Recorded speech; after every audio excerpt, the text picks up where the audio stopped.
walking down a winding road, I see the sun that glows in every crack, in every stone where wildflowers grow. The whispers of the wind, they tell a tale of time. Every broken heart's a lesson dressed in quiet rhyme. Tangled heartstrings pull and tear, they guide us through the haze. Every note a melody that plays through all our days. Find the strength in every chord, the courage to let go. Life's a song we're writing slow through highs and every low. The river runs its course, it bends but never breaks, just like the choices that we make, the chances that we take.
Silver thread through symphonies of sorrow and the words we've left unsaid. Tangled heartstrings pull and tear, they guide us through the haze. Every note a melody that plays through all our days. Find the strength in every chord, the courage to let go. Life's a song we're writing slow through highs and every low.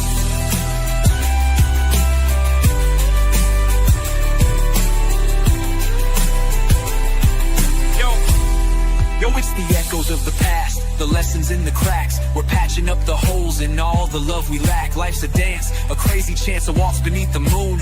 Keep the rhythm steady, cause the dawn is coming soon. So take a bow and play your part, no matter how it stings. The world will turn, the tune will change, but love's what always clings. The violin, it softly cries, the stars begin to fall. Through tangled heartstrings we will rise, we'll conquer after all.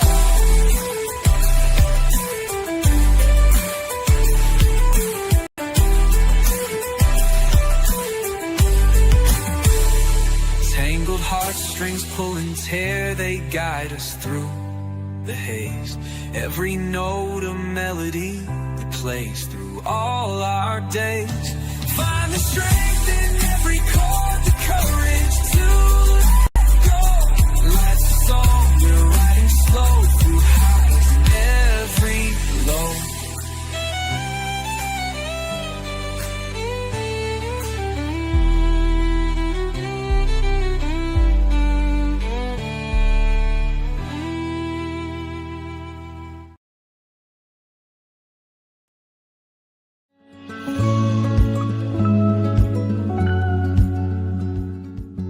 Have you ever snuck out for a hookup? Yeah. Yeah. Yeah. Oh geez. It was my first time sneaking out, and I actually got caught sneaking out. Yeah, for my first time. It was pretty bad. With me. Yeah, with it, of course. No, that I remember. Not Not that I remember. Yeah, I snuck out before. I just snuck out just to go seal before. So it wasn't too crazy. Yes. No. Yes. Yes. Yes.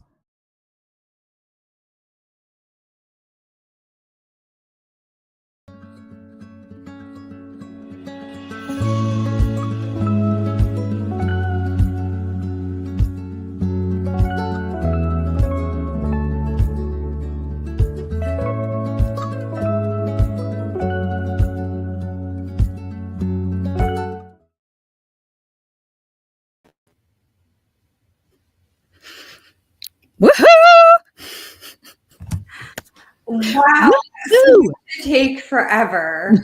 Hello. I'm so glad to be back though. This week we're going to focus on some college hookups and breakups, long distance relationships, and all those tangled heartstrings that come with them. Don't forget to send in your questions to tangled@ld3productions.com to be featured in one of our upcoming episodes. Andrea, TJ, are you two ready? Oh my God, I am so ready. We have been out for a nice little break, but I'm ready to get back into the relationship and dating stuff. I love all that. And we've got some juicy topics this week. So I am excited and I'm ready to go. Woohoo! Oh, I've missed you guys. It feels so good to be back. I'm ready to relieve some stress about, various relationships that you are having. And I'm here to untangle, the heartstrings that people are having. Interesting. All right, guys, let's go ahead and hop into this first segment. It's a juicy one. What are we talking about? We are talking about the college days. Now, I remember my collegiate life like it was the back of my hand. From rushing in Greek life, and then studying with my brothers and going out for drinks till we're blacked out and waking up the next day on the couch. I mean, it's hard to forget that when you still have tuition payments due and friendships that seem to linger around. We all have memories that replay in our mind that we laugh when no one's watching. We all have that person that made moments feel like the world could end and we'd be satisfied with it next to them. I mean, it goes for our first love up until college days. You may not remember their face, but you definitely remember their name. My college owes me nothing, but a chance to go back and repeat it all again for just the fun. Ladies, are there any memories that linger on your mind from your time in school? I'd be going back to high school is where I'd be going. I did a community college. So for me, it wasn't it was just kind of a daily drop-in thing. I do remember one boy that I was very interested in though in college. He was in my drama theater class. And I do remember we did a field trip to the theater or to the movies. And we did start making out in the back when everybody else was up front. I was really excited about that. But that's about my only college story. Otherwise, it was high school for me. I wasn't really interested in boys. I was too busy with all the sports and all of that up until high school. And then I met my husband there. So I didn't really have a lot of relationship experience. I didn't get to have that relationship experience, but I will tell you before I met my husband, I'm glad there are no cameras. There were no proof. We could have burned those pictures. We could, rip up some tape and some videos. Wow. Were you guys running around hiding in the bathroom stalls and stuff?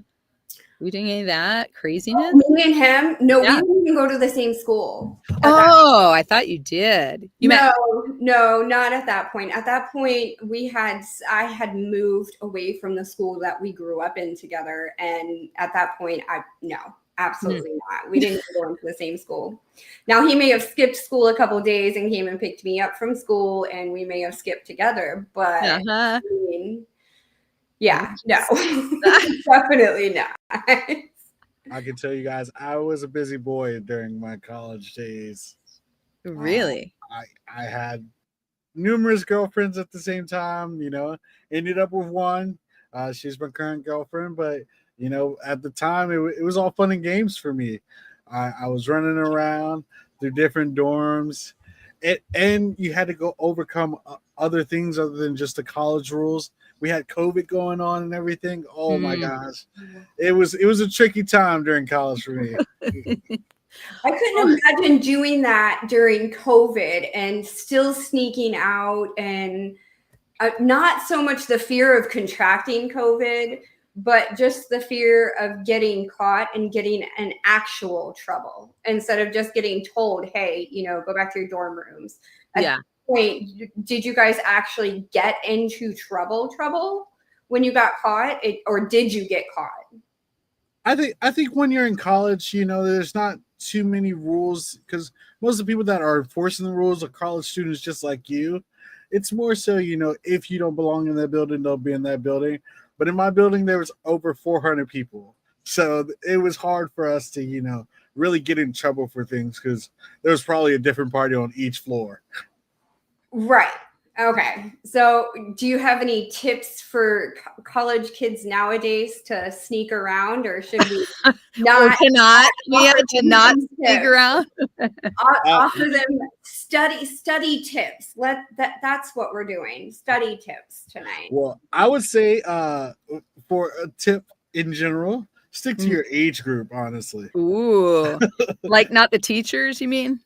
Not the teachers, not the seniors. If you're a freshman, if I'm a freshman, I'm gonna stick with the freshmen, because I'm gonna get lost in what the seniors are doing and not what the freshmen are doing.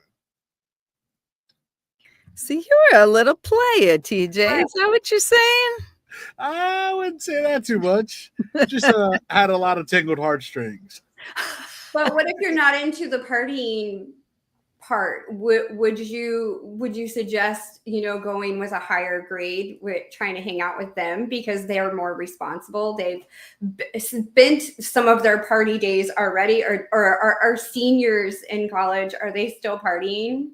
Honestly, seniors are partying harder than freshmen. Okay. Because we can now get into the bars, and we can go to the bar scene and drink our night away, end up with some random person. The freshmen, they're more likely, because they're trying to figure their way around, so they're not going to get too drunk and too blacked out, because someone's got to take them home, Right. The seniors. Now, I do have a suggestion, though. If you guys are out here on the college campuses and you're out here partying and having fun, don't forget to slip that little foil packet into a purse, a pocket. Do not put it in your wallet. It does go bad. If it's been in your wallet for a while, guys, change it out. How long do they last? We're talking about condoms here, obviously. Oh, yeah. It took me a moment. I'm like, is she talking about like Alka-Seltzer or something? No. We're talking about condoms. We want to make sure that even though we're out here having fun, because by all means, have fun while you're young, because when you're older, you're not going to get that opportunity as much. I'm not going to say it's boring. Trust me, I have a lot of fun. But you're not going to get that opportunity as much to have fun.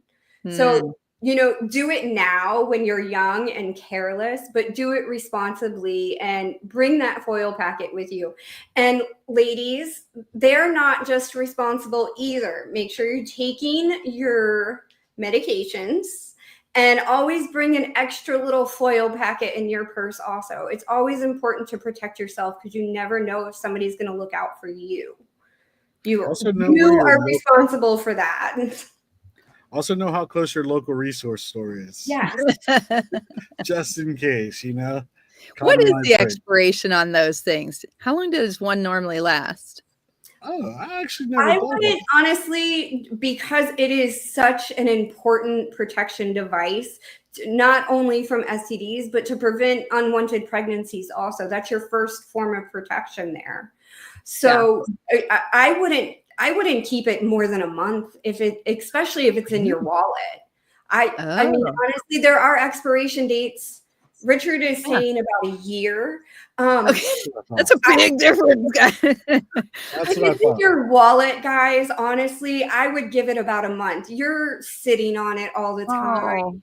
They dry out. They dry out. They could get holes in the packaging. And but what if you got like the kid who's not getting a lot of action and he's hoping to get it, and so he keeps trying, right? And then he goes 1 month. Now he's supposed to toss it. That's his hard-earned money on those things. Every month he's coming in with a new one with high hopes.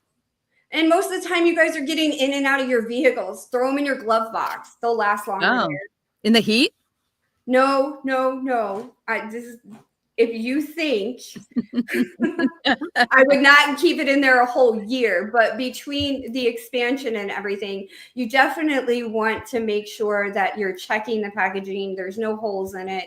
You're still getting that kind of squishy feeling in there. Yeah. Well, see, Richard's saying if it's in your wallet, you're screwed, but I beg to differ. You're not going to get screwed. There. Like, don't keep it there for more than a month. You guys are like, you're up and down all the time, especially if you're blue collar workers or you're in the blue collar field. You're getting in and out of classroom seats all the time. And those things are hard. Could you imagine what's happening with that wallet as you're getting in and out of those hard ass seats? Yeah. I'd have to say to that kid, buy the larger boxes. If you're going to wait that long, or, your time isn't happening right there, buy the larger boxes, investment in the beginning of the year. If they do last the year, you got a whole year on it. Box of 25 right there ready for you.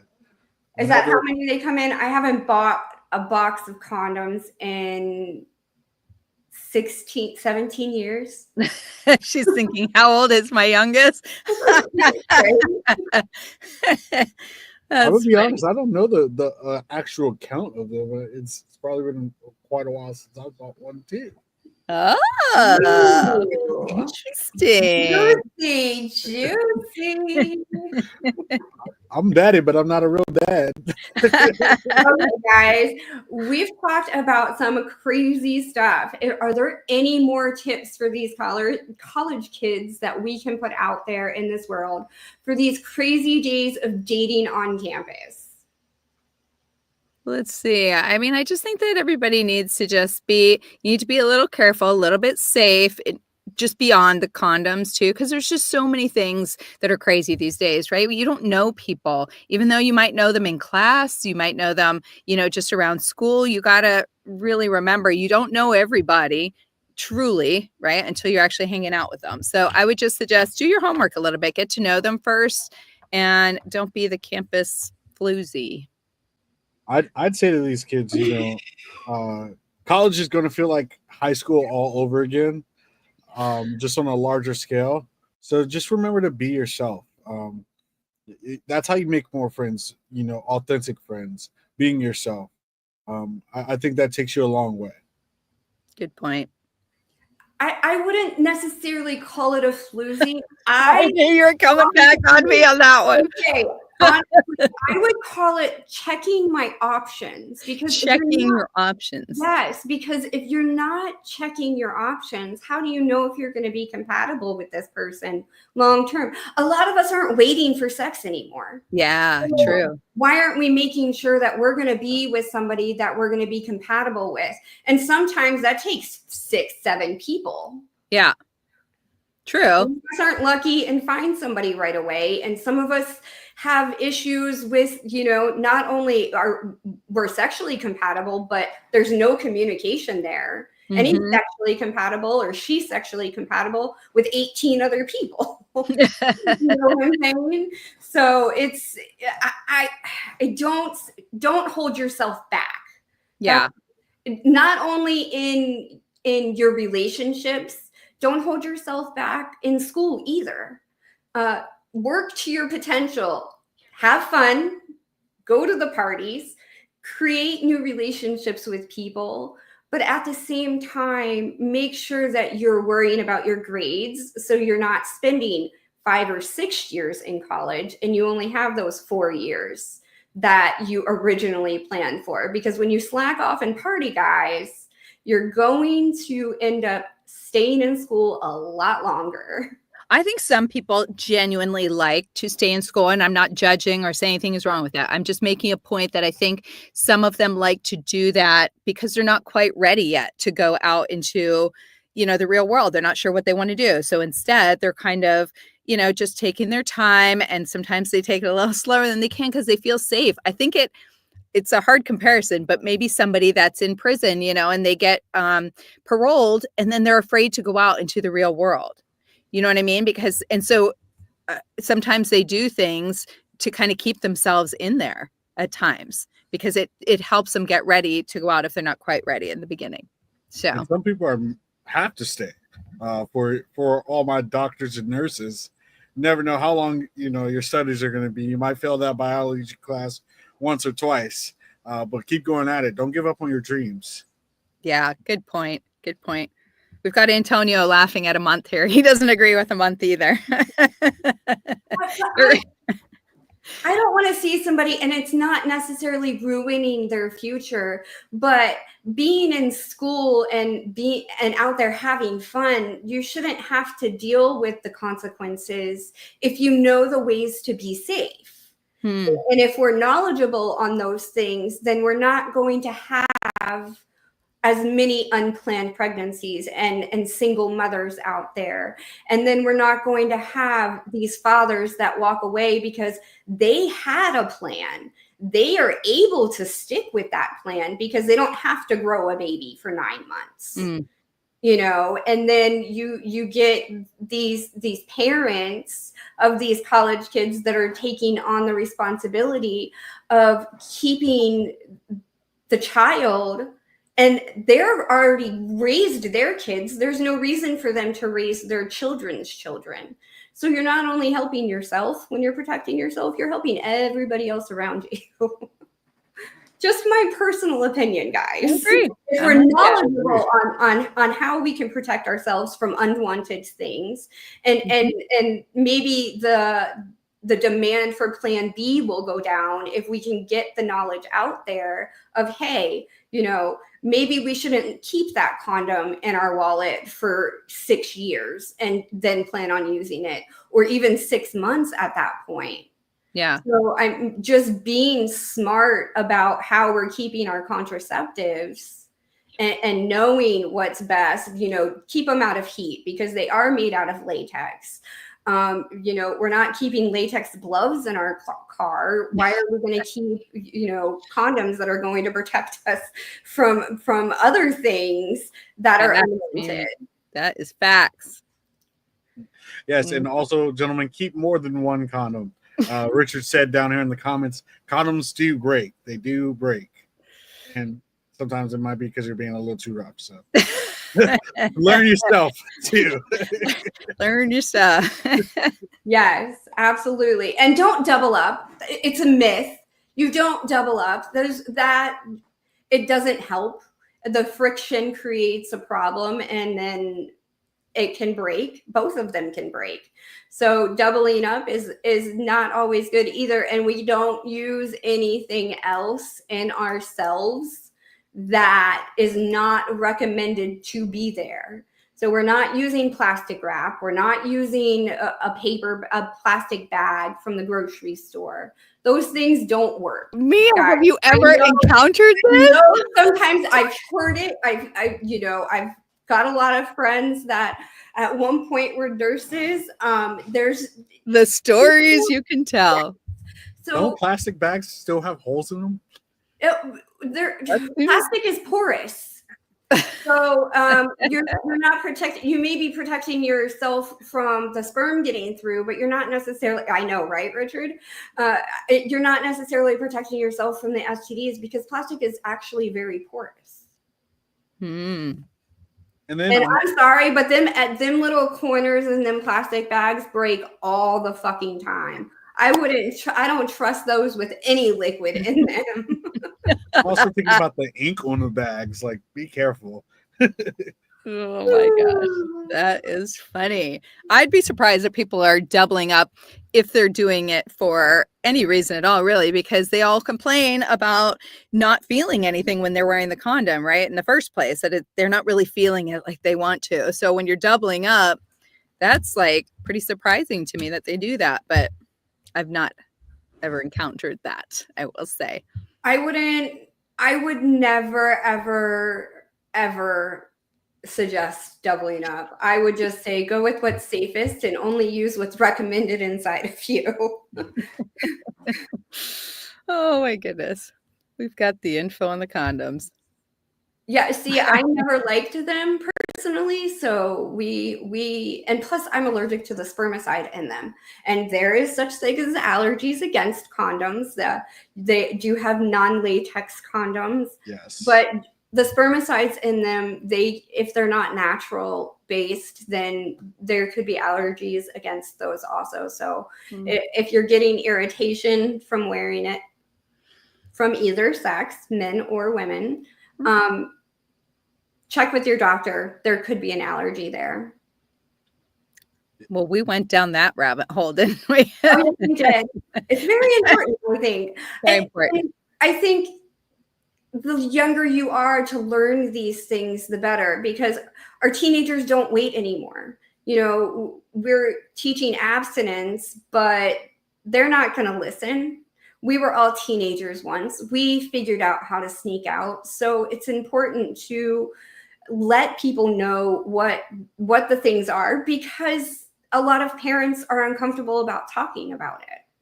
And maybe this will help somebody be a little bit more comfortable to talk to their children about it, especially before they go off to college. Because yes, we have a lot more control of them when they're at home, Right. but when they go off to college, we have no control over that. Yep. And a lot of kids stop talking to their parents during that college time because they're like, my parents still want to parent me, but I want to be off on my own. I'm an adult now and I can make good decisions for myself. I'll say something to the parents really quickly. I'll say you can still keep a leash on your child, but not too tight of a leash when they're in college. I understand there's so much worry behind your kid being away from you. We know that kids still have their own brains, and I think they can think for themselves. But be there when they need you. Absolutely, I agree with that 100%. Is be there when they need you, because sometimes they do need that break away from you. So that way they can learn who they are alone without you there getting in their face saying, oh my gosh, your grades are horrible. You need to work harder.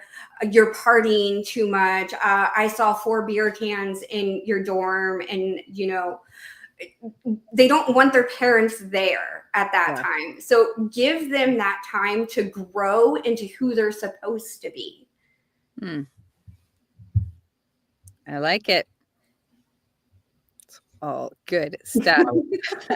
I hate it when that was a little emotional there, guys. Sorry. We went from condoms to let's be emotional for a second, guys. No, but that's how college is, honestly. It can go from that a lot of them that quick. But that's life, though. We don't want these college kids to think that anything really drastically changes after college. We learn through our experiences, and we'll learn how to, after college, how to be that adult out on our own with our own apartment and our own money, but also take that advice that your parents are giving you, or the older generation may give you if you don't have your parents around anymore.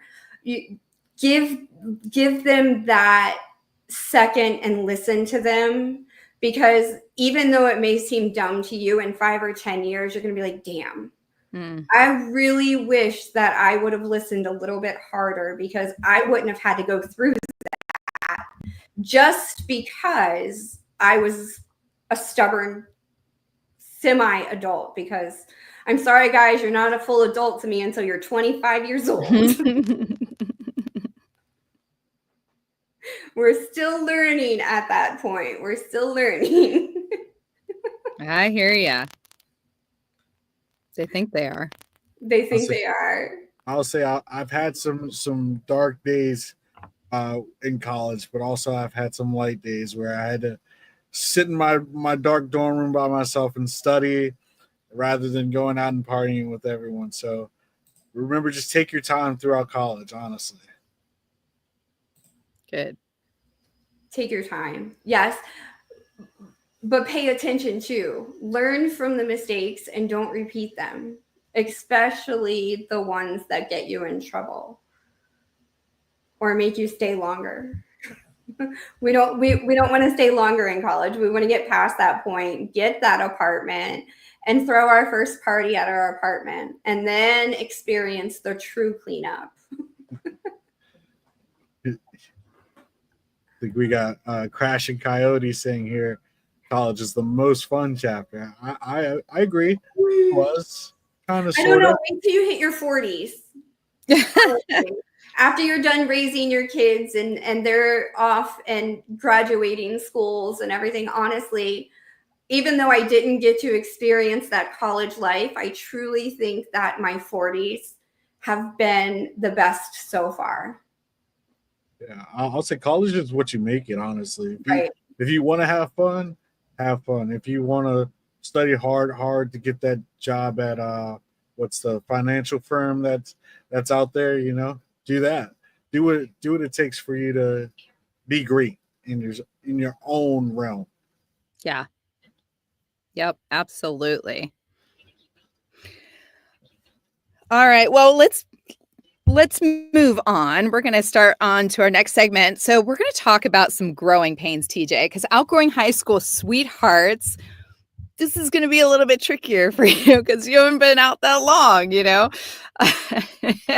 But, for me, it was really hard. I didn't date much in high school. I was super awkward. I was tall. I was nervous. I was real skinny, all the good stuff, And then I wasn't even allowed to date until I was 16. And I didn't even get my first date till I was 17. So that was really depressing because I was ready at 16. I'm like, where is he? Where is he? And then 17, he rolled in. So I don't know. A lot of people are still with their high school sweethearts. We know Mia is, yeah, she said they kind of started, right, with high school and then they got back, or he went away. They went to separate schools and then got back together. So that's very interesting. But there's some people where it's just never meant to be that way. Mia, we were just talking about your high school sweetheart. Your husband is your high school sweetheart.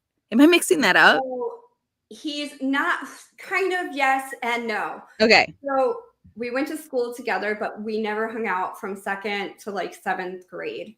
He was a year ahead of me. Mm-hmm. And then I moved away and got a job at Chuck E. Cheese. Wow. And he happened to work there also. And that's where we hang out, of where he hung out also.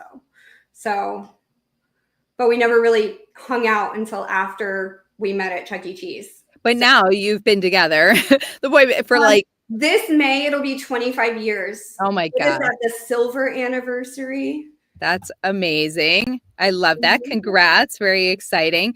But some people don't realize, sometimes it's just not meant to be, right? We say this, I've said this many times. People come into your life for a season, a reason, a life, or a lifetime, and you don't know. For you, it was a lifetime, but it could be people that just come in throughout your high school days and they're not meant to be there forever. And that is okay.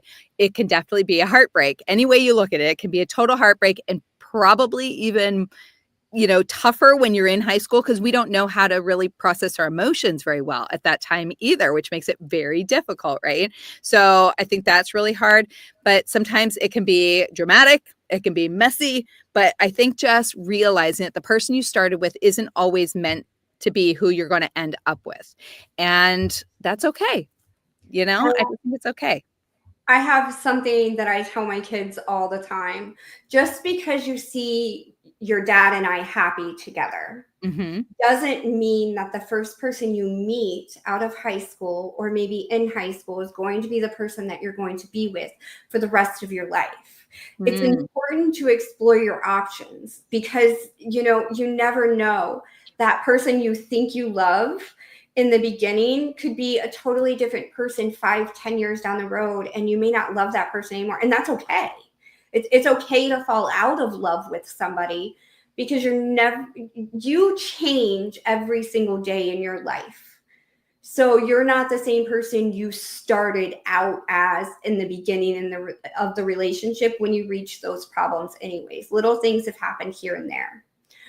So it's important to know that just because you think your relationship has failed, it hasn't failed. You have grown out of that relationship. I don't think a relationship ever truly fails unless there's abuse there and there's narcissism there. Yeah, you're learning all the time. But if you truly love somebody, I think it's never a failure. It's just you growing away from that person. And that's okay, because as long as you're growing into a better version of yourself, then your needs have changed, and falling out of love is never a problem to me. That's a good one. So Web H Studio says, thinking I will marry the girl I was dating in my high school days. Is that just, you're going to go back and do that?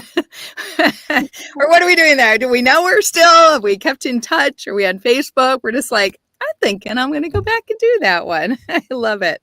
I love it. Call me crazy, but I was the guy that, would leave my relationships after the first red flag. I was the kind of guy that, I didn't feel comfortable with it anymore, because I was learning myself so much. I was like, this is not it for me. I'm going to leave this one, and then I'm going to go into a new relationship. And when I got into that new relationship, I was like, oh, green flag, green, green, green, green. And then it hit red, and I was like, this is. And I think I learned from that now. I've made myself a better person, trying to, understand that relationships take time to grow. And They do. there might not be things that you like in that certain someone at that certain time, but you can find things that you guys do like. Yeah. No, I think that's a good point. You have to remember to not be selfish in the relationship too. Just because you don't agree with something that they do, or I don't know how to explain this. Hold on a second. I don't think that it should create such an issue, though. I lost my train of thought, guys. Yeah, that's I right. think what you're trying to say is accept people for their flaws. Right. That's it. That's the one. Accept people for their faults, because we're changing every day. Yes. And our needs and wants change. So our faults are going to change also. Absolutely. And we're all learning and growing together. And I see a question from Kendra Brosfield asking, how do we know someone that will be our own forever? You don't. And that's the beauty of it. I think we do. You think we do? I think you can tell. But I think you can tell because you've been with your husband for 24 years. My thought is, if you think that you can wake up tomorrow and be okay with never seeing the person you think you love right now, Mm-hmm. and you would be devastated about it, that's your forever person. But I think you are thinking about that in a 27, 6, whatever, however many years you said, mind thought, because you felt that way for so long. Like I would have thought, I was married for 20 years. So I would have thought at that time, I looked at him and thought that, but, maybe in the first 10, 15 years, but then whatever happens in the last year can change that. So I don't think it always sets what it's going to be for the future. But that's my thought. So go ahead, Rhea. let me answer Bean really quick, because he's commenting a lot and I want to hit on some of his comments. He says, so the best relationships are 75% red flags and 25% green flags. Everybody's red flags are different. So major red flags are going to be narcissism in the relationship, abuse, control without being given permission to have control, because some relationships do work like that. We'll go into that in a whole nother episode. But red flags and green flags are toleration. Mm-hmm. How much of that red flag can you actually tolerate? And if you have 75% red flags and 25% green flags in your relationship, I don't think that is your forever person. Yeah. If you're seeing more red flags, then I don't think the relationship would work out. Yeah. Unless you're willing to compromise your red flags. And that's taking what you believe away from yourself and changing yourself for somebody else. And I don't agree with that. Yeah, that's true. And I think that people really need to look at it with the 80-20 rule. I think is always a good thing to look at. If 80% of your relationship is great and positive, and then there's 20% that maybe isn't, those are the things that you have to look at that 20% and say, are these things that I could live with, though, for the rest of my life if I was with this person? Am I okay with that 20%? And then if you are, then that's great. But you don't want it to be the other way around or anywhere near, because you're just setting yourself up for failure. And like Mia said, you're abandoning yourself at that point. it's funny that you look at it that way. I look at it as like the marriage, 50-50. If you're willing to, how much you're willing to take, and how much you're willing to give, giving that 50% to your red flags is also giving the 50% to your green flags, understanding that they both can be accepted in moderation. What, TJ, for you would be your number one red flag and your number one green flag? Ooh, that's a tough one. That's like if you don't shower. Come on, man. No. I think my biggest red flag is probably being too controlling. I think that if we're going on a date, we should be able to decide amongst each other, where the perfect date is for us, not where you like to go all the time to RPM or something like that. Like, I don't want to go to RPM every day. Maybe I want to go to Cheesecake Factory. I think my biggest green flag is, having a positive attitude, someone that's not stuck on, too much negativity. What about you, Mia? What was your red flags when you were looking out there for your hot dates? I never looked. That's the problem. Oh, yeah. I will tell you. Done.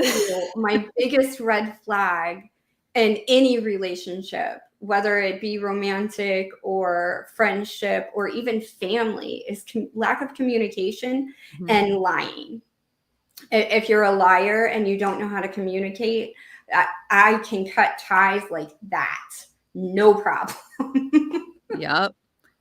Those are good ones. And I would have probably said the same. The red flag for me is like the lack of trust, because if you lose that trust, you have nothing. Trust is the foundation of the entire relationship, because with that comes the communication, and it comes so many other things. And so if you have trust for each other, and I'll even throw respect in there, I mean, that's pretty amazing to have those things up front. And then the communication is just going to come with all of that. And so I can flip it and say a green flag is same thing. Trust, communication, and respect. Those are my number one things when I'm with a partner. That's hot. My green flag is communication. Oh, I cut you off and stole your answer. Exactly. Communication is so important, because in all of your relationships in life, but especially in your romantic relationships, because if we are not voicing what is wrong, how are they going to know? We're humans. We're not mind readers. We're not telepathic. We can send a text and that will get our point across, but actually speaking to that person face to face is going to give you better communication skills outside on the job and with others, but especially within your relationship. It's going to create this bond of trust and honesty, and it's going to create a better working relationship when it comes to making decisions, because you're willing to communicate, hey, I don't like this place, even though we go here to eat every night. Or, I don't like your steak, how you cook it. Being open and communicating that might make you have to actually cook, but being open and communicating that, they're going to learn, okay, so maybe I need to learn a new way, or maybe we need to do this together, and they can teach me how they like their steak cooked. And then you're creating that date night atmosphere, and you're cooking together and you're having fun together. Hopefully you're not arguing about which spices to use. And just I like what you said there, Mia. Having an open mind is something I go into a relationship with. I love someone that's just open with everything. You don't have to share everything with me when we're first starting out dating, but opening up to me slowly is cool. Let me know where you like to go so that I can plan around that. Let me go out and venture what I like to, what we could do together, what I like to do. Things of that nature. Being open with me. Idea. I love that. Well, let's talk about a little bit about dealing with jealousy, because that's a big red flag, right? When somebody's super jealous. Oh, TJ, that can be really scary when someone is jealous, right? So if we're talking about, let's talk about being jealous over new friends, right? Or women being jealous of boyfriends having friends. I have a lot of guy friends, and I know how to maintain that and contain it. I don't have an issue with that. I don't really have an issue with my partner having friends that are girls, as long as it's respectful and I know who they are and they know who I am. Then I'm cool with it. So this one kind of hits close to home for me when I was talking about having a friend that then got a new partner.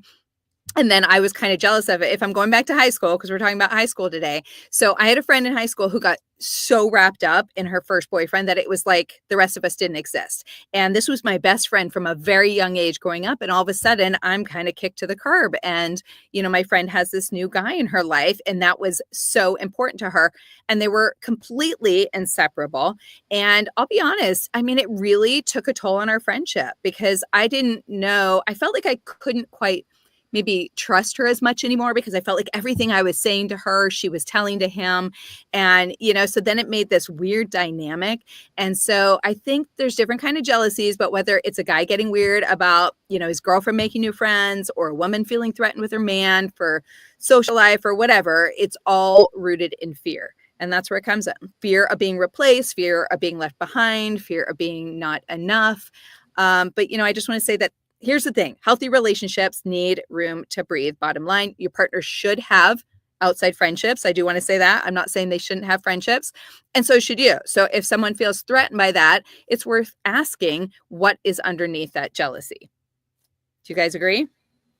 God, I hated when my friends would not come hang out with me because of their girlfriend. Right? That happens, I think, a lot with guys. And what's that saying? Bros before hoes. Isn't that like a...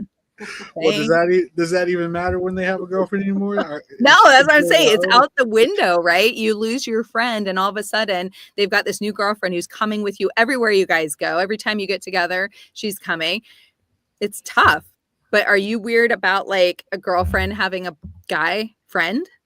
Now, I don't care if she comes and hangs out with us, as long as you both come. You know, okay, we'll make her feel like one of the guys for sure. Okay. She can come out and throw darts with us, play ping pong. It adds more fun when.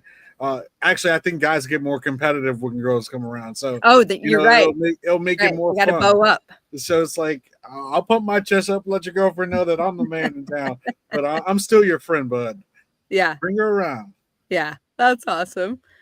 What about you, Mia? Do you guys get to have friends of the opposite sex? Your story's always different than ours. Always. I'm okay with it as long as it's never held as a secret. Yeah. I mean, if it's ever, hey, I'm texting her at 10 o'clock at night. And not that it's ever really happened, but I mean, if it were to happen, I'd be like, bitch, no. Yeah. Not going to happen. And I won't say jealous. I'm very territorial. Everybody knows like where I'm at. Like they know that he's my husband and that I love him. And if anything were to happen, that they'd have to listen to me. And they really don't want to listen to me, to be honest. But jealousy is healthy to a point. Yeah. I like a little jealousy. I think that's right. Sexy. And your man's a little jealous. To a point, like, hey, you know, I don't care what you wear, but I don't want you to wear it to the club. You can wear it out to dinner with us. You know what I'm saying? Because at the club, everybody's going to be dancing and people are going to be rubbing up on you or whatever. So, I mean, it's at that point, I don't feel that that's control. I think that that's more of, hey, I'm looking out for your safety kind of jealousy there. I'm looking out for your safety so these other guys aren't touching my things or these other girls aren't touching, because girls get jealous too. They do.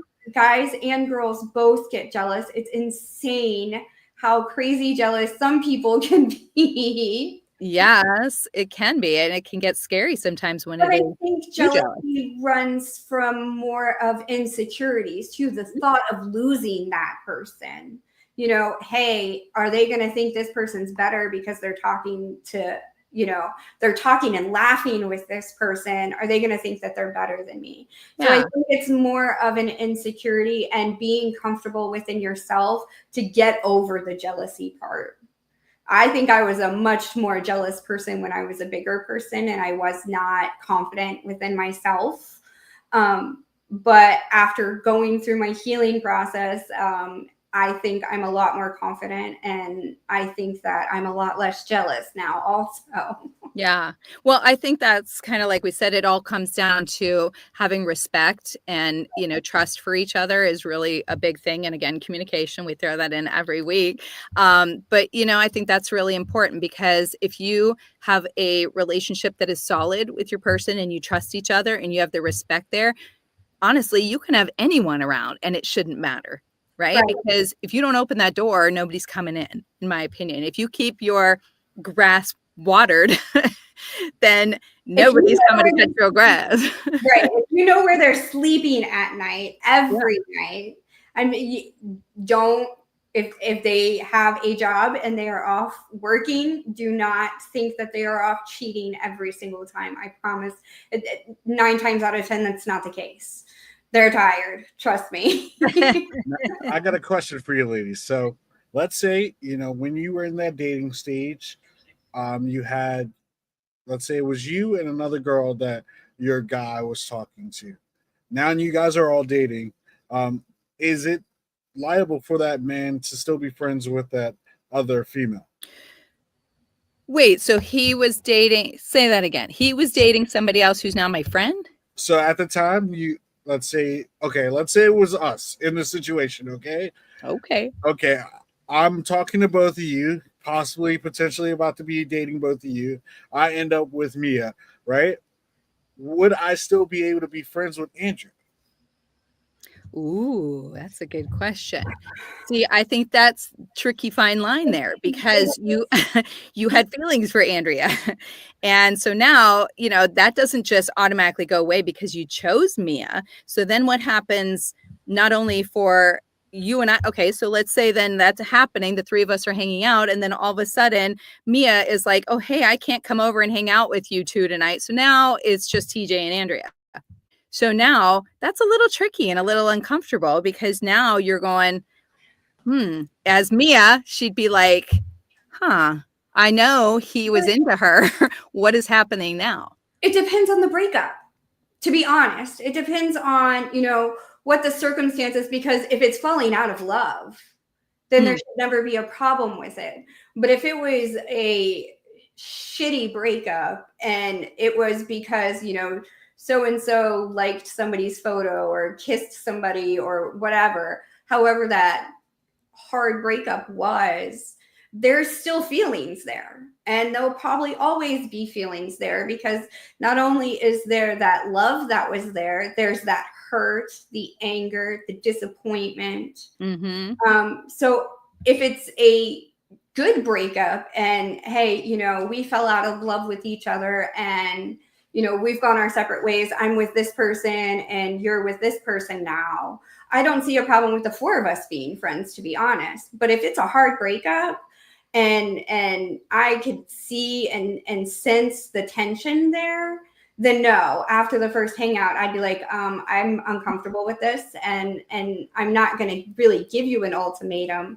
I'm just going to let you know if you're going to continue to be friends with her, I'm not going to be able to be with you.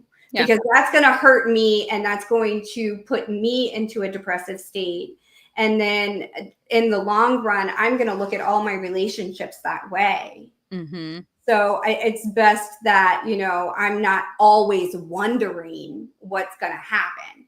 At that point, I would break it off. Yeah. But I mean, if it's amicable and you guys are friends afterwards, then there's absolutely no reason for me to be intimidated, scared, worried, or any of that. You need to look at the big picture as a whole, what you're up against.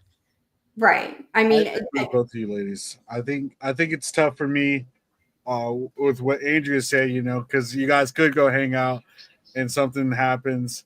Then I'm just like, okay, I'm in the dust. What do I do now? But I'm also like Mia's favorite word, communication. Communicate with me. Be honest with me on how you feel about this person now. If you simply just see them as friends, please tell me that so that I know going into the situation I won't have to beat this guy ASS later on. But what if both people don't see each other as friends? What if one still has feelings?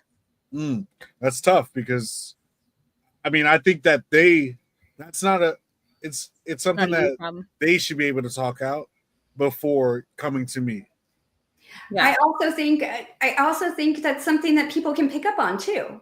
I mean, you're going to notice those side eyes. I mean, especially if you have any feeling in your mind. Yeah. You're going to notice those little smirks that they give each other. You're going to notice the late night text messaging when they roll over at night. You're going to notice those things. And it's not only going to be with this friend, it's going to be with multiple possibilities. Yeah. You know? So, and the friend may not be the threat and you're still getting those late night rollover text messages. The possibility is that there might be somebody else also. And you need to take that into account and not think that it's just the friend when you've not noticed any of the red flags or signs. Well, so ladies, what are the signs we should look out for as men, you know, when things might not be as they seem? Side eyes, flirting, and texts when you roll over. Something that women would do. Honestly, it would, for me, if anything were to ever happen, I would disconnect. I would, stop making the plans. I would stop cooking the dinners. But of course, this is 25 years into marriage. In the beginning, I would have stopped saying I love you. I would have stopped making that effort, that extra effort that I make sometimes. I would have stopped doing the extra effort. That's how you can tell the disconnection is there. The talking stops. Conversations get, muted out. You're sitting at dinner and you're no longer speaking during dinner anymore. You're both sitting on your phones, laying in bed at night, and you're not having that conversation and you're not communicating. Those are some big red flags, guys. Yeah. Oh, all right. Well, let's move on to talking about some campus cravings and when those cross the line. We're going to bring it back to school. I think it's where we were headed, and we went off and talked all about a little bit of eating and stuff. So let's talk about those campus cravings when they cross the line, right? So what happens? Dun-dun-dun, you fall in love with your professor or somebody like that. So yeah, I mean, I'm going to go back to again when I was back in high school. So it was a little bit different for me because I'm Canadian. And so I finished school in Canada. We have grade 13. I did all of that. And then I went to America and I had to go back and take some American courses. So by this time, I'm like 18 pushing 19. And men are looking a whole lot different to me at that point than they were before. So for me, I mean, I had a little bit of crush on my coach at the time. And so I had like the full on butterflies. I was like daydreaming through class. And, I think it felt exciting and it felt like it was very empowering in a way, like someone finally saw me because he was like older. And, I should add that he was kind of giving me the side eye. So I'll put that in there too. But, when it involves a power dynamic or what they call quid pro quo, anybody that is your superior, that can be a real tricky situation, whether it's in school or in business. So you got to be real careful about that. And you have to be real careful about letting it extend from a fantasy into something that is reality, which is emotional or unprofessionally safe. So you've got to really navigate that in a certain way that you are not crossing that line when you shouldn't be. And I will say that I did not cross that line in high school at all until after I got out of high school, and then we hung out.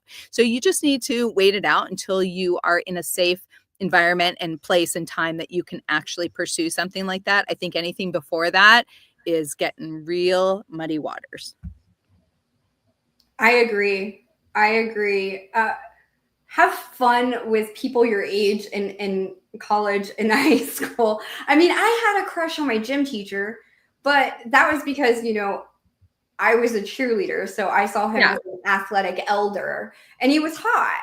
But I mean, I would have never thought about doing anything with them. I don't know. I couldn't imagine, but it happens. Yeah, I think we all do because we see them as this superior, right? You can see them in so many different ways. Sometimes people see they don't have a father, and so they see them as a father figure, even if it's like a male teacher that you think you have this attraction for. Maybe it's something you're thinking a little bit more sexual than it really is, but it could just be that you are misconstruing the way you're actually seeing them. So it just kind of depends on who it is and the relationship. But yeah, I just think you have to be real careful about crossing that line for sure. Oh gosh, darn it! Why am I the indifferent one here? What do you got? I was not into any of my teachers, honestly. And Really? that may be because most of my teachers were probably like in their 60s by the time I came up in high school. But I also saw like authority figures as someone that tried to stop my fun. So I was never really one to like be looking at them like, ooh, maybe they'll be fun to hang out with outside of here. No, I never saw them That's that really way. funny. Except I did have one, but she flirted with a lot of students, so it was a little tricky. And Oh, so you're in the mix. it was our Spanish teacher, and I maybe it was just because Spanish, the language of love. Everyone was like falling in love with her, but I was like, I don't know about that one. But let me ask you this, TJ. I feel like we talked about this before, but I'm not totally sure in your answer. Do you like older women or younger? Well, now that I have grown up and matured, I have found a keen liking to older women just Okay. because of the maturity aspect. Rather than younger women, there's certain key things that I kind of look for, but also I might be a little gold digger on the side. Who knows? Can sometimes be the difference there because I don't know. I've always kind of liked a little bit older men. I think I mentioned this before where I saw Dirty Dancing when I was 14 years old and I couldn't sleep for like months thinking about Patrick Swayze, who was 35 years old at the time. And it wasn't anything weird. It was just, I found him very attractive and that's kind of grown into me as I'm getting older.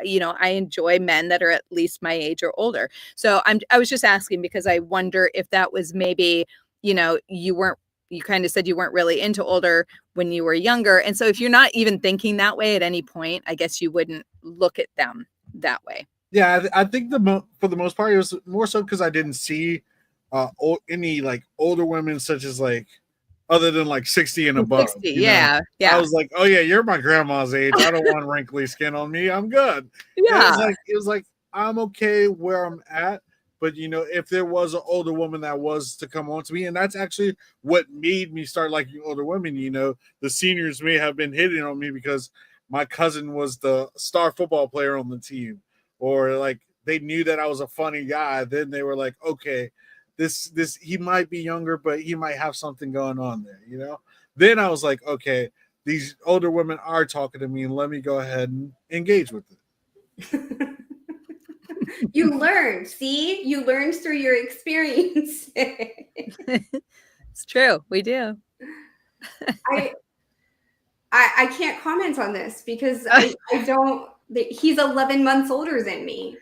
And 11 months and 13 days, something like that. Yeah, so we're really close in age. So I don't. You just never had that. My opinion on it is if you're being safe, as long as you're being safe and you are of age, that is the most important part. You're able to make your own decisions, but don't do something that you're going to regret later in life. Well, Mia, would you have gone for someone younger than you?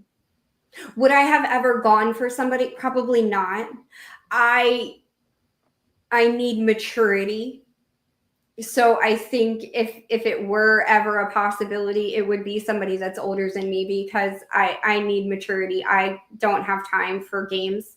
I don't have time for any of that bullshit of being immature and fighting over the little things in life. I've done that once in my life and I would never want to do it again. Well, let's say you were the 11 months ahead in the relationship, and you guys were about the same age. Were you looking at people your age other than your husband? No, I wasn't. Honestly, I wasn't looking for anybody at that point. To be completely honest with you, I wasn't. I had this whole plan in place of what was going to happen with my life, and then I kind of got bulldozed into this relationship, and I've been here ever since. So I don't that experience. I if he was younger than me, probably not, to be honest. Oh, I love this Ooh. question that just came up. Did you guys see that? Yeah. It Take says, it. I need someone to enlighten me more on this. Is it normal to be in a relationship at 15 and 16? To be in a relationship, No, it says that 15 to 18, doesn't it? Oh, yep, that is I 15. put my glasses on there. Yeah, 15 to 18. are these two separate people, 15 and 18? Or and this I need answered, obviously. I'm thinking that I think what they're trying to say is it Being normal? in a relationship from the ages of 15 to 18. Okay. Yeah. You can go with that. From being in a relationship from the ages of 15 to 18, I think it's normal. I think that is us learning as humans how to communicate with others. It's important that we're creating healthy relationships, not romantic ones. I believe during that age, it's more of a friendship, being responsible, learning responsibility in that time is important also. But I think 15 to 18 are relationships, but they're different types of relationships. Sometimes people find their love of their life at between the ages of 15 and 18, and that's okay. But it's okay if you don't either. It's okay if all of those relationships fail, and it's okay to take time in between those relationships to heal yourself. You're 19. Okay. Honestly, like- I'm going to say I think it's becoming the new normal. And that's due to just all the media and things that we have been absorbing. I want to say it was like the 1960s. It was probably a sin to be dating or being married at that time. But as we evolved as human beings, I think it's now becoming like the new normal, where you have like your 16 and pregnant, or your just your arranged marriages and things of that nature. I think now it's like being more accepted. I would agree with that, TJ. I think we're seeing more and more these days that younger and younger are going into relationships or being with people. And I don't know if maybe that has a little bit to do with, everybody is so busy these days, and parents are working so hard. You have two people in the home working, and then, the kids are kind of left to fend for themselves. And so some of them are starting much younger. We also have, like you said, the internet, where they're being approached at a younger age by people they sometimes don't even know they're talking to. So we have to be real careful about that for sure. But I think that a lot of people are starting younger. Like I said, I wasn't even allowed to date till I was 16, but I do know some friends who, their kids are going out on a date, and maybe that is just taking them to a movie. The parent goes and picks them up and takes the boy and the girl, or whoever, boy and boy, girl and girl, whatever, to the movies. And, they let them go do that, or they go wander around the mall. Is that really considered a relationship? I don't know. I don't think so. That's like going steady. I consider those like group dates with friends. I don't really consider. Yes, they hold hands. It's just the two of them, though. It's cute, but I think that's where we learn who we want. I think those are, we're learning from this one relationship because they were, horrible to me and controlling. So we're going to not be with a person like that anymore.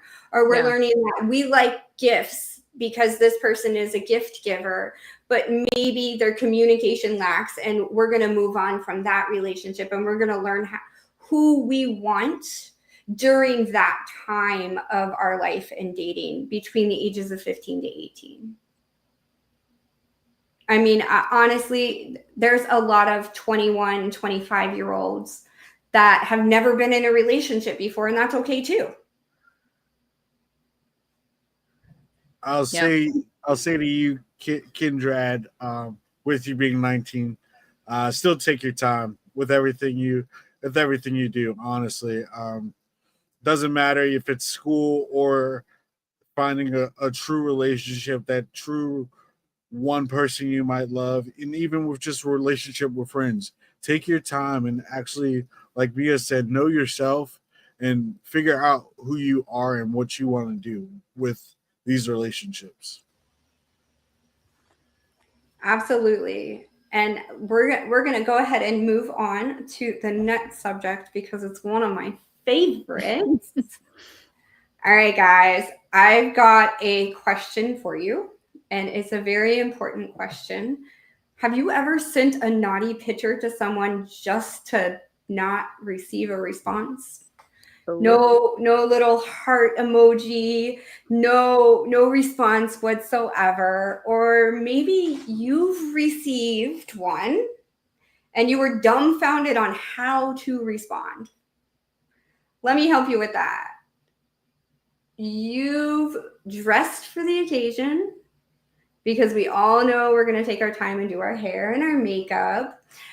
Gentlemen, I know you're going to shower and shave and get ready for that sexy little picture you're going to send somebody, and then they just don't respond.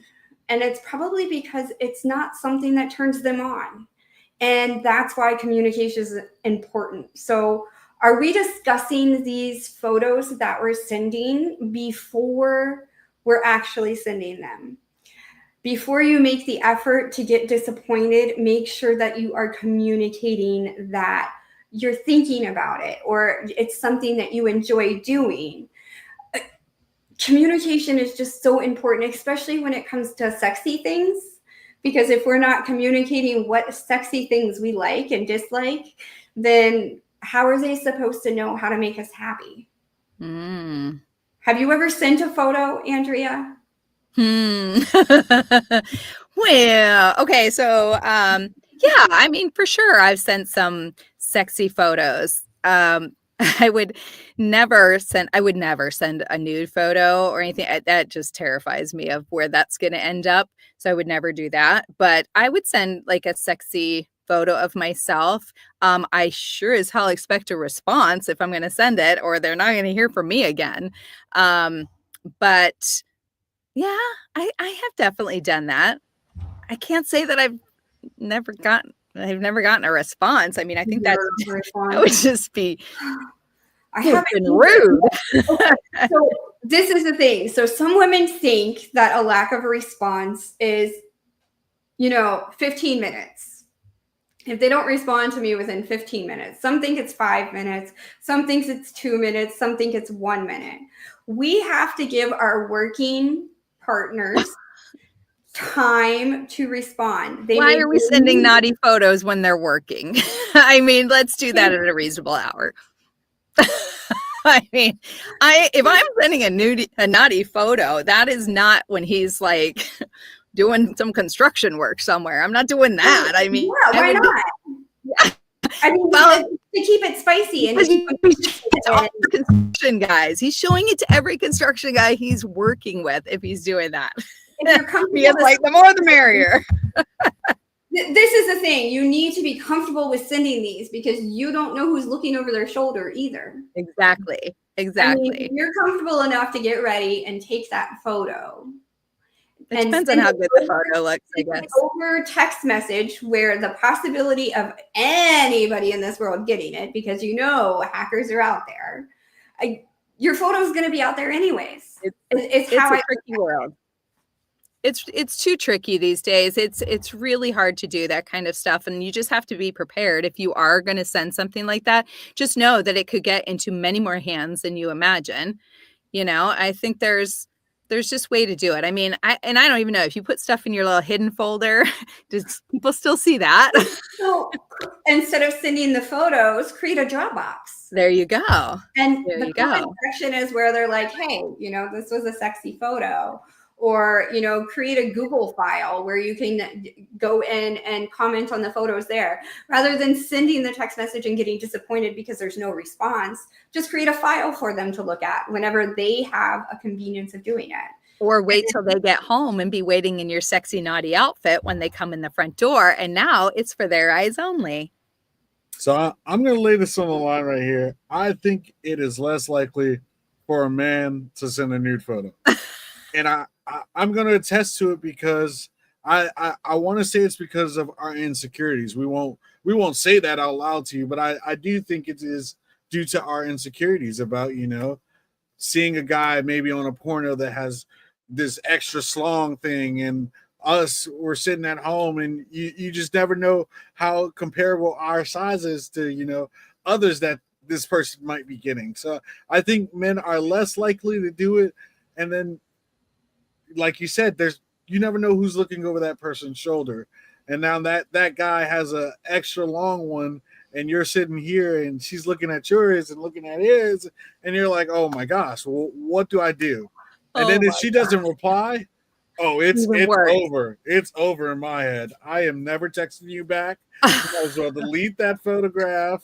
You probably might want to forget my name. I might have moved out of the country. I am going to disagree a little bit on that, TJ, because I think men enjoy sending, as you said, schlong pics. I think they do. I think we get so many unsolicited ones all the time. I've never understood it. I think that women like what the apparatus can do and not like how it looks. It is not, I'm going to say, it's not always a pretty thing. It can be, but it's not always. So I think we got to be real careful about saying that, because a lot of men like to send their schlong pics. Well, I want to say, I think it's the older you get, the bolder you get, you know?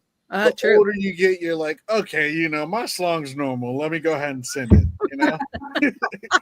But when you're that young, you know, maybe like 18, 21-year-old, and you're trying to send it, you're like, nah, I don't really want to send it out because who else is watching?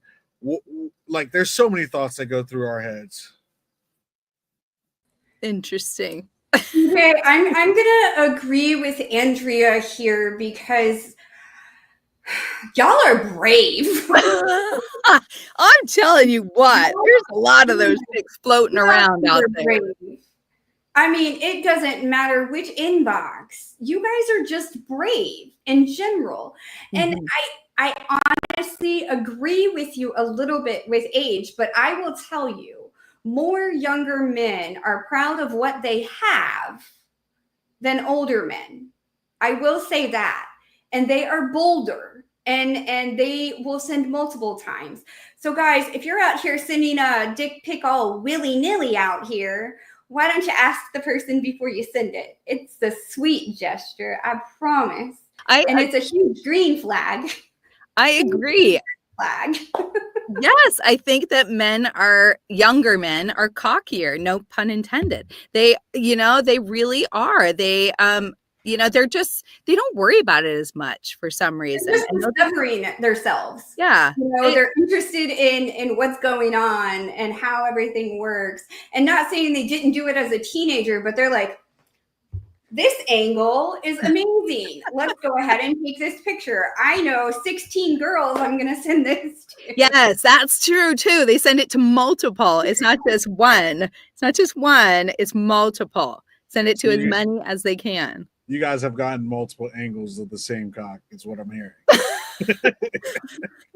Okay. Glad to know. Definitely. But we can still keep it spicy over text, even if we're not sending those pictures. You know, and it doesn't have to necessarily be spicy. We can say, oh my gosh, you looked so good when you walked out of the bathroom today, over text message. I can't wait to get home and kiss you. That's a spicy text, because that's letting that person know that you've been thinking about them and you can't wait to get home to see them, to hug them, kiss them, talk to them, whatever that may be. But I consider that a sexy text. saying, hey, I liked that skirt you bought last week when you tried it on. Why don't you wear that Friday and we're going to go out? Doing little gestures like that through text message is going to turn her on more than you sending the dick picture, because she knows that, hey, you took 5 seconds to take the picture. And ladies, this goes for you too. Sometimes the men, a lot less, but sometimes the men don't want to get those pictures either because they're in conferences or whatever. So, and they're really sharing it with everybody. It shows up on the big screen in the meeting room. They're sharing their phone screen and they don't know. You know what I'm saying? So be conservative when you're sending them while they're at work. Make sure you're communicating with them while you're sending them at work. But I think as long as we're communicating and we're doing the spicy text message rather than the photos, I think that adds more of a dynamic to it of, hey, I've been thinking about you. I took, 5 minutes to think of what I'm going to say, and I took the time to go ahead and type it out, and I pressed the send button. And letting you know, hey, I've taken that time to think about you. And I've, taken time out of my work day to do this. I really can't wait to see you, is what I'm hearing in that text message. So they're like, okay, I'm going to get ready because he's excited to see me tonight, and we're going to have spicy time because he made me feel good about myself. Or it could be the complete opposite, and it's her sending the text messages because, he's been out on a fishing trip all day, and she lets him know, hey, honey, dinner's ready and I can't wait to see you. I've got fresh clothes laying out for you. That's a sexy text to send him, letting him know, hey, I know you're going to be stinky when you get home. Let's go ahead. I've got clothes laid out for you. Go ahead and shower, and dinner will be on the table when you're done. So, that's creating a sexy atmosphere altogether because you've picked out his clothes, you've made him comfortable, and then you're creating, that environment of, hey, we're going to sit down, have a meal, and discuss our day together. That's sexy to me. It doesn't have to be in a nightgown. It can be in a t-shirt and a pair of sweatpants. But you guys like sweatpants. Text is definitely a big, big thing and important to me. Do you have difficulties with sending sexy texts, TJ? I do not like to text any day, any hour, any minute of my day. I prefer phone calls so I can hear your voice and hear you whisper my name in my ear.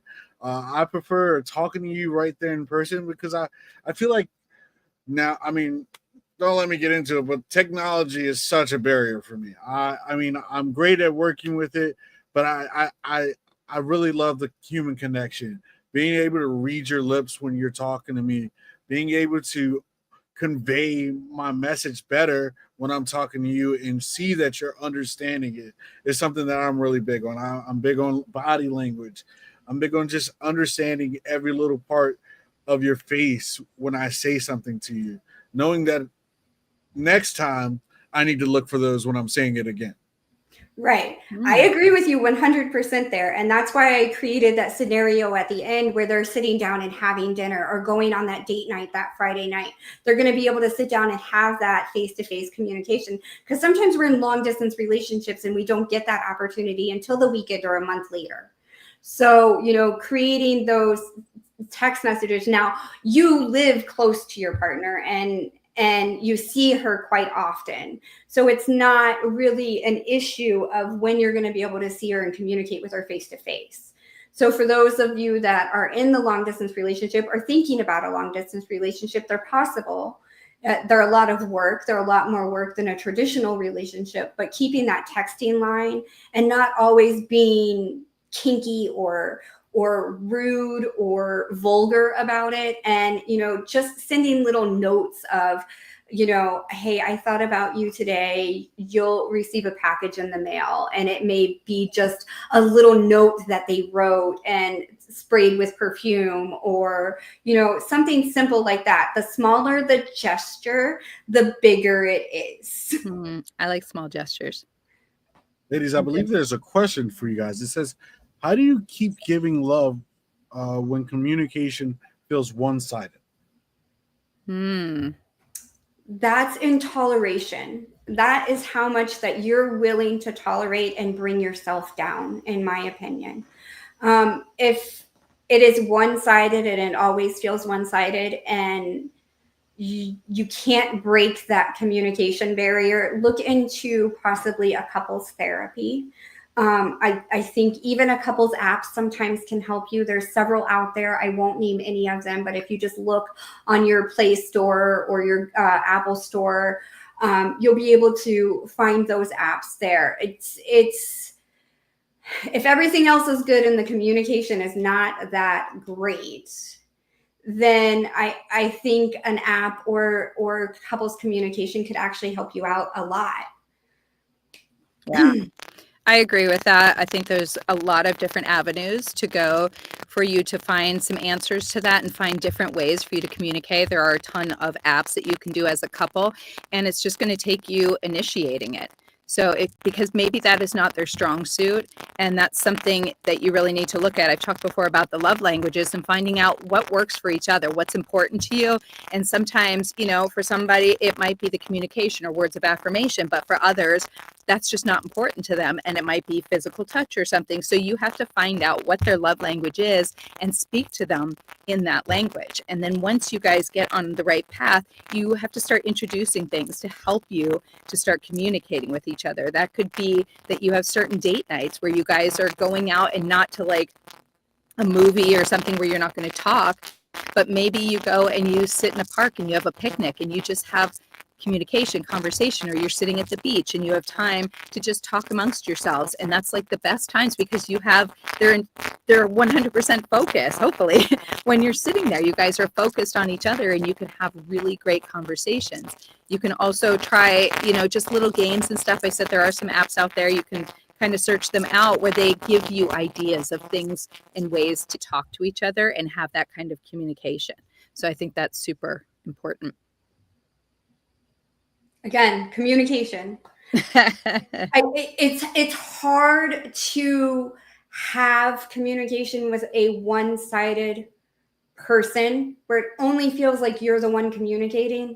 So at that point, it's ask questions. Ask the hard questions. If they're not willing to communicate with you, make them communicate with you. And if that doesn't work, then I would say counseling. And if counseling doesn't work, then it's time to make a hard decision. And it's not necessarily bad that it didn't work out.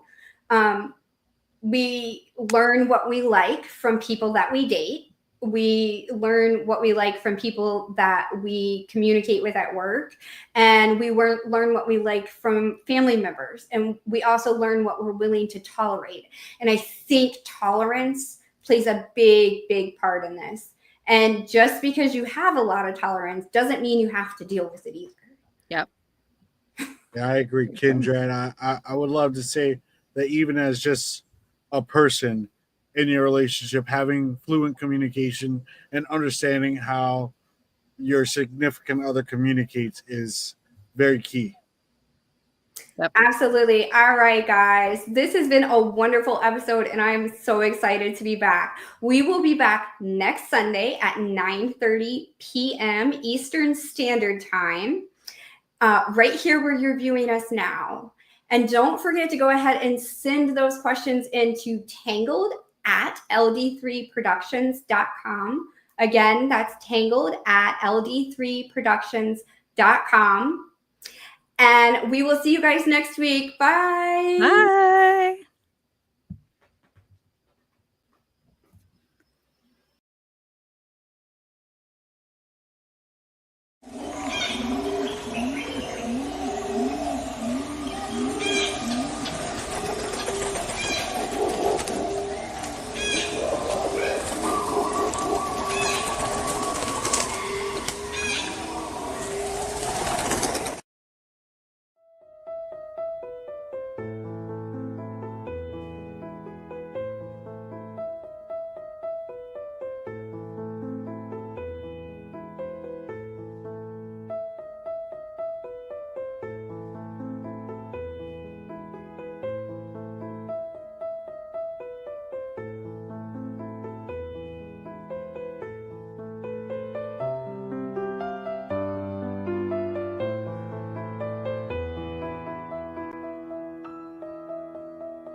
violin sings as the credits roll.